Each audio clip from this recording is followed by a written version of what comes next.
ലേവ്യരുടെ പുസ്തകം അധ്യായം 7. അതിവിശുദ്ധമായ പ്രായശ്ചിത്ത ബലിക്കുള്ള നിയമം ഇതാണ്. ദഹനബലിക്കുള്ള മൃഗത്തെ കൊല്ലുന്ന സ്ഥലത്തു വെച്ച് തന്നെ പ്രായശ്ചിത്ത ബലിക്കുള്ള മൃഗത്തെയും കൊല്ലണം. അതിൻ്റെ രക്തം ബലിപീഠത്തിന് ചുറ്റും തളിക്കണം.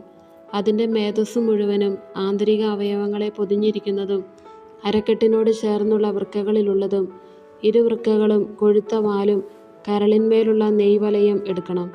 പുരോഹിതൻ അവ കർത്താവിനായി ബലിപീഠത്തിൽ വെച്ച് ദഹിപ്പിക്കണം. ഇത് പ്രായശ്ചിത്ത ബലിയാണ്. പുരോഹിത വംശത്തിൽപ്പെട്ട എല്ലാ പുരുഷന്മാർക്കും അത് ഭക്ഷിക്കാം. വിശുദ്ധ സ്ഥലത്തു വെച്ച് വേണം അത് ഭക്ഷിക്കാൻ. അത് അതിവിശുദ്ധമാണ്. പ്രായശ്ചിത്ത ബലി പാവപരിഹാര ബലി പോലെ തന്നെയാണ്. അവയുടെ നിയമവും ഒന്നുതന്നെ. ബലിവസ്തു പരിഹാരകർമ്മം ചെയ്യുന്ന പുരോഹിതനുള്ളതാണ്. ആർക്കെങ്കിലും വേണ്ടി ദഹന ബലിയായി അർപ്പിക്കപ്പെടുന്ന മൃഗത്തിൻ്റെ തുകൽ ബലി അർപ്പിക്കുന്ന പുരോഹിതനുള്ളതാണ്.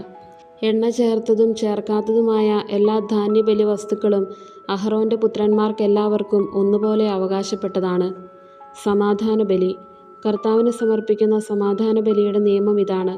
കൃതജ്ഞതാ പ്രകാശനത്തിന് വേണ്ടിയാണ് ഒരുവൻ അത് അർപ്പിക്കുന്നതെങ്കിൽ എണ്ണ ചേർത്ത പുളിപ്പില്ലാത്ത അപ്പവും എണ്ണ പുരട്ടിയ പുളിപ്പില്ലാത്ത അടയും നേരിയ മാവിൽ എണ്ണ ചേർത്ത് കുഴച്ച് ചുട്ട അപ്പവുമാണ് കൃതജ്ഞതാ ബലിയോട് ചേർത്ത് സമർപ്പിക്കേണ്ടത്. കൃതജ്ഞതാ പ്രകാശനത്തിനുള്ള സമാധാന ബലിയോടുകൂടി പുളിപ്പുള്ള അപ്പവും കാഴ്ചയർപ്പിക്കണം. ഓരോ ബലിയർപ്പണത്തിലും കർത്താവിന് കാഴ്ചയായി ഓരോ അപ്പം നൽകണം. അത് സമാധാന ബലിമൃഗത്തിൻ്റെ രക്തം തളിക്കുന്ന പുരോഹിതനുള്ളതാണ്. കൃതജ്ഞതാ പ്രകാശനത്തിനുള്ള സമാധാന ബലി മൃഗത്തിൻ്റെ മാംസം ബലിയർപ്പിക്കുന്ന ദിവസം തന്നെ ഭക്ഷിക്കണം. അതിലൊട്ടും പ്രഭാതം വരെ ബാക്കി വെക്കരുത്.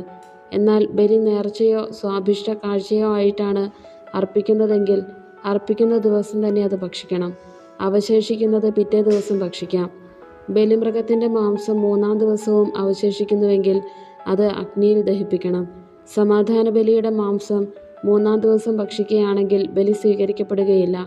സമർപ്പകന് അതിൻ്റെ ഫലം ലഭിക്കുകയുമില്ല. അത് അശുദ്ധമായിരിക്കും. ഭക്ഷിക്കുന്നവൻ കുറ്റമേൽക്കേണ്ടി വരും. അശുദ്ധ വസ്തുക്കളുടെ സ്പർശമേറ്റ മാംസം ഭക്ഷിക്കരുത്. അത് തീയിൽ ദഹിപ്പിച്ചു കളയണം. ശുദ്ധിയുള്ള എല്ലാവർക്കും മാംസം ഭക്ഷിക്കാം. എന്നാൽ അശുദ്ധനായിരിക്കെ ആരെങ്കിലും കർത്താവിനർപ്പിക്കപ്പെട്ട സമാധാന ബലിയുടെ മാംസം ഭക്ഷിച്ചാൽ അവൻ സ്വജനത്തിൽ നിന്ന് വിച്ഛേദിക്കപ്പെടണം. അശുദ്ധമായ ഏതെങ്കിലും ഒന്നിനെ, മാനുഷിക മാലിന്യത്തെയോ അശുദ്ധമായ മൃഗത്തെയോ നിന്ദ്യമായ എന്തെങ്കിലും അശുദ്ധ വസ്തുവിനെയോ സ്പർശിച്ചതിനു ശേഷം കർത്താവിനർപ്പിക്കപ്പെട്ട സമാധാന ബലിയുടെ മാംസം ഭക്ഷിക്കുന്നവൻ സ്വജനത്തിൽ നിന്ന് വിച്ഛേദിക്കപ്പെടണം. കർത്താവ് മോശയോട് അരുളി ചെയ്തു, ഇസ്രായേൽ ജനത്തോട് പറയുക, നിങ്ങൾ കാളയുടെയോ ചെമ്മരിയാടിൻ്റെയോ കോലാടിൻ്റെയോ മേധസ് ഭക്ഷിക്കരുത്. ചത്തതോ വന്യമൃഗങ്ങൾ കൊന്നതോ ആയ മൃഗത്തിൻ്റെ മേധസ് ഒരു കാരണവശാലും ഭക്ഷിക്കരുത്. അത് മറ്റ് ആവശ്യങ്ങൾക്ക് ഉപയോഗിക്കാം. കർത്താവിന് ദഹനബലിയായി അർപ്പിച്ച മൃഗത്തിൻ്റെ മേധസ് ആരെങ്കിലും ഭക്ഷിച്ചാൽ അവനെ സ്വജനത്തിൽ നിന്ന് വിച്ഛേദിക്കണം. നിങ്ങൾ എവിടെ പാർത്താലും പക്ഷിയുടെയോ മൃഗത്തിൻ്റെയോ രക്തം ഭക്ഷിക്കരുത്. രക്തം ഭക്ഷിക്കുന്നവൻ സ്വജനത്തിൽ നിന്ന് വിച്ഛേദിക്കപ്പെടണം.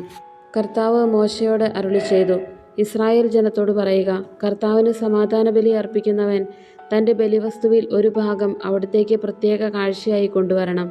കർത്താവിനുള്ള ദഹന ബലിവസ്തുക്കൾ സ്വന്തം കൈകളിൽ തന്നെ അവൻ കൊണ്ടുവരട്ടെ. ബലിമൃഗത്തിൻ്റെ നെഞ്ചോടൊപ്പം മേധസ്സും കൊണ്ടുവരണം. നെഞ്ച് അവിടുത്തെ മുൻപിൽ നീരാജനം ചെയ്യണം.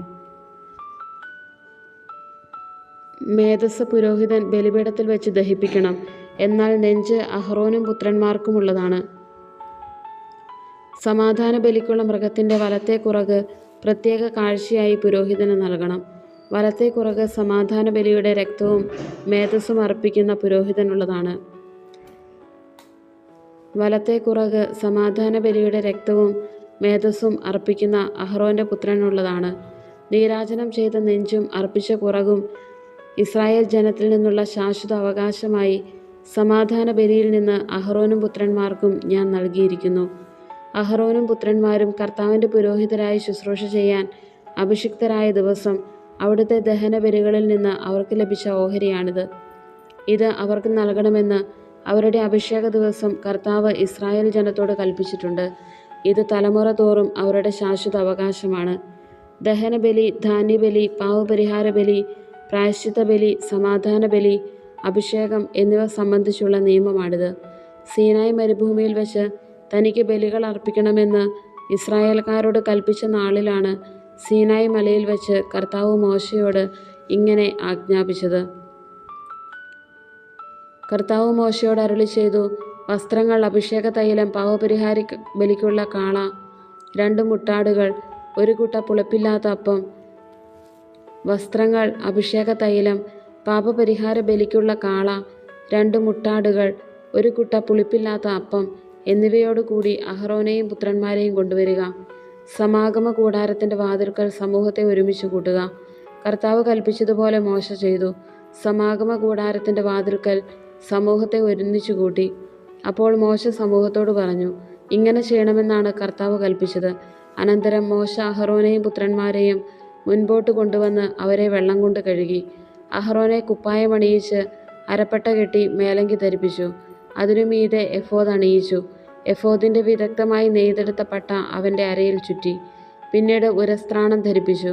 അതിൽ ഉറീമും തുമ്മീമും നിക്ഷേപിച്ചു. തലപ്പാവ് ധരിപ്പിച്ച് അതിൻ്റെ മുൻവശത്തായി കർത്താവ് കൽപ്പിച്ചിരുന്നതുപോലെ വിശുദ്ധ കിരീടമായ പൊൻതകിട് ചാർത്തി. അനന്തരം അഭിഷേക തൈലമെടുത്ത് കൂടാരവും അതിലുള്ളതൊക്കെയും അഭിഷേകം ചെയ്ത് വിശുദ്ധീകരിച്ച് അതിൽ നിന്ന് കുറച്ചെടുത്ത് ബലിപീഠത്തിൽ 7 പ്രാവശ്യം തളിച്ചു. ബലിപീഠവും അതിൻ്റെ എല്ലാ ഉപകരണങ്ങളും ക്ഷാളനപാത്രവും അതിൻ്റെ ചുവടും അഭിഷേകം ചെയ്ത് വിശുദ്ധീകരിച്ചു. പിന്നീട് ശിരസിൽ തൈലാഭിഷേകം ചെയ്ത് അഹറോനെ വിശുദ്ധീകരിച്ചു. കർത്താവ് കൽപ്പിച്ചിരുന്നതുപോലെ മോശ അഹറോൻ്റെ പുത്രന്മാരെയും മുന്നോട്ട് കൊണ്ടുവന്ന് കുപ്പായമണിയിക്കുകയും അരപ്പട്ട കെട്ടുകയും തൊപ്പി ധരിപ്പിക്കുകയും ചെയ്തു. മോശ പാപപരിഹാര ബലിക്കുള്ള കാളയെ കൊണ്ടുവന്നു. അഹറോനും പുത്രന്മാരും അതിൻ്റെ തലയിൽ കൈകൾ വെച്ചു. മോശ അതിനെ കൊന്ന് രക്തമെടുത്ത് അതിൽ വിരൽ മുക്കി ബലിപീഠത്തിൻ്റെ കൊമ്പുകളിൽ പുരട്ടി ബലിപീഠം വിശുദ്ധീകരിച്ചു. ബാക്കി രക്തം ബലിപീഠത്തിൻ്റെ ചുവട്ടിൽ ഒഴിച്ചു. അങ്ങനെ ബലിപീഠം ശുദ്ധി ചെയ്ത് പരിഹാര കർമ്മത്തിന് സജ്ജമാക്കി. ആന്തരിക അവയവങ്ങളിന്മേലുണ്ടായിരുന്ന മേധസ് മുഴുവനും കരളിന്മേലുണ്ടായിരുന്ന നെയ്വരയും ഇരുവൃക്കകളും അവയുടെ മേധസ്സും എടുത്ത് ബലിപീഠത്തിൽ വെച്ച് ദഹിപ്പിച്ചു. എന്നാൽ കാളയെ, അതിൻ്റെ തോൽ, മാംസം, ചാണകം എന്നിവ കർത്താവ് കൽപ്പിച്ചിരുന്നതുപോലെ കൂടാരത്തിന് വെളിയിൽ വെച്ചാണ് ദഹിപ്പിച്ചത്. ദഹനബലിക്കുള്ള മുട്ടാടിനെ അവൻ കൊണ്ടുവന്നു. അഹ്റോനും പുത്രന്മാരും അതിൻ്റെ തലയിൽ കൈകൾ വെച്ചു. മോശ അതിനെ കൊന്ന് രക്തം ബലിപീഠത്തിന് ചുറ്റുമൊഴിച്ചു. അതിനെ കഷണങ്ങളായി മുറിച്ച് തലയും കഷ്ണങ്ങളും മേധസ്സും ദഹിപ്പിച്ചു. കർത്താവ് കൽപ്പിച്ചിരുന്നതുപോലെ മോശ അതിൻ്റെ ആന്തരിക അവയവങ്ങളും കാലുകളും വെള്ളത്തിൽ കഴുകി. അതിനെ മുഴുവനും അവിടത്തേക്ക് പ്രീതിജനകമായ സൗരഭ്യം നൽകുന്ന ദഹനബലിയായി ബലിപീഠത്തിൽ വെച്ച് ദഹിപ്പിച്ചു. അവൻ മറ്റേ മുട്ടാടിനെ, പുരോഹിതാഭിഷേകത്തിൻ്റെ മുട്ടാടിനെ കൊണ്ടുവന്നു. അഹറോനും പുത്രന്മാരും അതിൻ്റെ തലയിൽ കൈകൾ വെച്ചു. മോശ അതിനെ കൊന്ന് കുറെ രക്തമെടുത്ത് അഹറോൻ്റെ വലത്ത് ചെവിയുടെ അഗ്രത്തിലും വലത്ത് കൈയുടെ തള്ളവിരലിലും വലത്ത് കാലിൻ്റെ പെരുവിരലിലും പുരട്ടി. പിന്നീട് അഹറോൻ്റെ പുത്രന്മാരെ അടുക്കൽ വരുത്തി കുറച്ച് രക്തം ഓരോരുത്തരുടെയും വലത്ത് ചെവിയുടെ അഗ്രത്തിലും വലത്ത് കൈയുടെ തള്ളവിരലിലും വലത്ത് കാലിൻ്റെ പെരുവിരലിലും പുരട്ടി. ശേഷിച്ച രക്തം ബലിപീഠത്തിന് ചുറ്റുമൊഴിച്ചു.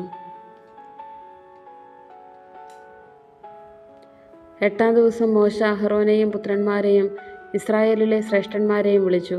അവൻ അഹറോനോട് പറഞ്ഞു, പാവപരിഹാര ബലിക്കായി ഊനമറ്റ ഒരു കാളക്കുട്ടിയെയും ദഹനബലിക്കായി ഊനമറ്റ ഒരു മുട്ടാടിനെയും കർത്താവിൻ്റെ മുൻപിൽ സമർപ്പിക്കണം. ഇസ്രായേൽ ജനത്തോട് പറയുക, പാവപരിഹാര ബലിക്കായി ഒരു കോലാട്ടിൻമുട്ടനെയും ദഹനബലിക്കായി 1 വയസ്സുള്ളതും ഊനമറ്റതുമായ ഒരു കാളക്കുട്ടിയെയും ഒരു ചെമ്മരിയാടിനെയും സമാധാന ബലിക്കായി ഒരു കാളയെയും ഒരു മുട്ടാടിനെയും കർത്താവിൻ്റെ മുമ്പിൽ ബലിയർപ്പിക്കാൻ കൊണ്ടുവരുവിൻ. എണ്ണ ചേർത്ത ഒരു ധാന്യബലിയും അർപ്പിക്കുവിൻ.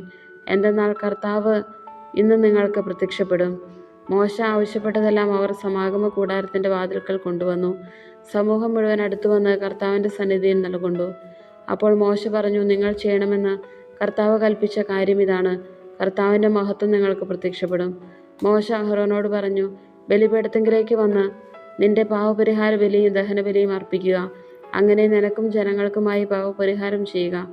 ജനങ്ങളുടെ കാഴ്ചകൾ സമർപ്പിച്ച് അവർക്ക് വേണ്ടി പാപപരിഹാരം ചെയ്യുക. ഇങ്ങനെയാണ് കർത്താവ് കൽപ്പിച്ചിരിക്കുന്നത്.